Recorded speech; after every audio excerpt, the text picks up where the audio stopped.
यामधील काही खासदार भाजपच्या संपर्कात असल्याची माहिती सूत्रांकडून कळते आहे। भाजप महाविकास आघाडीला धक्का देण्याच्या तयारीत आहे। भाजपकडून महाराष्ट्रात मिशन लोटस राबवलं जाणार असल्याची माहिती कळते आहे। विनायक डावरू माझे सहकारी आपल्याला याविषयी सविस्तर माहिती देतील। विनायक, तर भाजपच्या वरिष्ठ सूत्रांकडून ही माहिती मिळालेली आहे।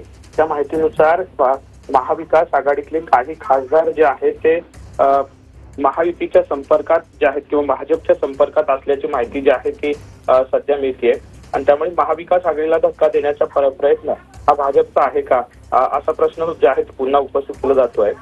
महाविकास आघाडीचे राज्यातले आपण जर खासदारांची संख्या पाहिली तर अधिक आहे आणि ती अधिक संख्या असताना यातील काही खासदार जे आहेत ते भाजपच्या संपर्कात असल्याची माहिती आहे। आपण जर पाहिलं तर विधानसभेत चांगलं यश जे आहे ते महायुतीला किंवा भाजपला मिळालेलं आहे आणि त्यामुळेच ही संपर्कात असल्याची माहिती सध्या मिळते। त्यामुळे भाजपकडून महाराष्ट्रात पुन्हा काही असं मिशन लोटस अभियान जे आहे ते राबवलं जातं का हे बघावं लागेल।